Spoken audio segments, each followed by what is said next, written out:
Assalamualaikum warahmatullahi wabarakatuh. Hai para pecinta TP Lovers dimanapun kalian berada, yang tentunya balik lagi bersama Cemimin yang akan memberikan informasi terupdate dari sinetron Terpaksa Menikahi Tuan Muda. Nah sahabat Mimin, seperti yang kita ketahui ya di episode sebelumnya bahwa Reno tengah mengetahui bahwa Ana tengah bersama anak kecil membeli sebuah mainan. Ternyata ya guys, anak itu memang benarlah anak dari si Ana. Namun sayangnya Ana hamil di luar nikah, yang dimana kali itu Ana ketika pergi dari rumah Abimana, dia pun mengekos di sebuah tempat ya guys, yang pada akhirnya ada seseorang yang datang ke rumah si Ana dan memperkosanya, hingga akhirnya Ana pun hamil. Dan di sini anak dari si Ana ini selalu menanyakan papanya ya guys, namun ternyata Ana masih belum bisa mengatakan kepada anaknya jika dirinya tidak mempunyai seorang ayah. Namun tentu saja Ana pun nampak begitu kasihan ketika melihat sosok anaknya yang sangat lugu dan juga pintar, selalu bertanya-tanya kepada ayahnya dikarenakan dia sangat ingin seperti teman-temannya yang lain mempunyai seorang ayah ya guys. Tentu saja Ana pun begitu terpukul ketika anaknya bertanya akan hal ini. Nah sahabat Mimin, dia pun merasa sedih dan meminta maaf kepada dirinya sendiri bahwa sampai detik ini dia masih belum bisa menceritakan siapa sosok ayahnya yang sebenarnya, dikarenakan Ana pun tidak mengetahui orang tersebut ya guys, yang tentu saja itu akan membuat anaknya nanti terpukul. Namun tentu saja Reno yang masih tetap mencari keberadaan Ana.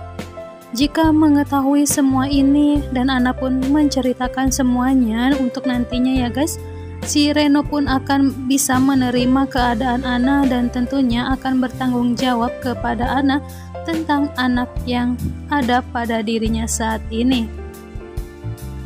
Dan lagi-lagi untuk episode kali ini Anita pun yang sudah tidak bisa bertahan lagi di dalam kondisinya saat ini, dia pun mencoba untuk mengambil handphonenya ya guys, namun akhirnya dia pun berhasil dan dia selalu menelpon si Reno dan mengatakan bahwa dirinya merasa ketakutan dengan situasi saat ini, yang tentunya Anita pun yang tertimpa oleh sebuah reruntuhan. Dia pun nampak begitu panik dan sepertinya sudah tidak ada harapan lagi untuk dirinya hidup.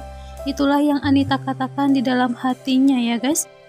Dengan penyelamatan yang begitu cukup dramatis, akhirnya Anita pun berhasil dikeluarkan dari tempat kejadian peristiwa ini dan langsung saja Anita pun dilarikan ke rumah sakit. Namun sayangnya ya guys, seketika sebelum Anita dilarikan ke rumah sakit, perseteruan pun terjadi antara Reno dan juga David, yang dimana Reno tidak suka dengan hadirnya David di tempat tersebut ya guys, yang dimana si Reno pun menyalahkan David bahwa dirinya hanya ingin mencari muka saja di semua wartawan, padahal yang sebenarnya David dan juga Abimana adalah orang yang jahat. Itulah yang dikatakan oleh si Reno kepada David ya guys. Namun di sini David mencoba untuk menenangkannya ya.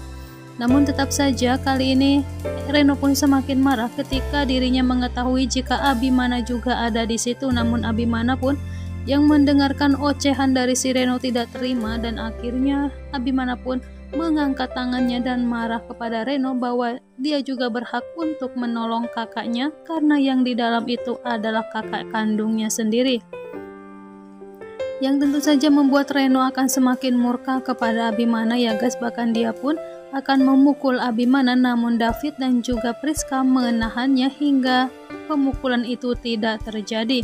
Namun Abimana pun tidak peduli dengan ocehan si Reno, dia tetap berada di situ untuk bisa melihat evakuasi dari Anita ya guys.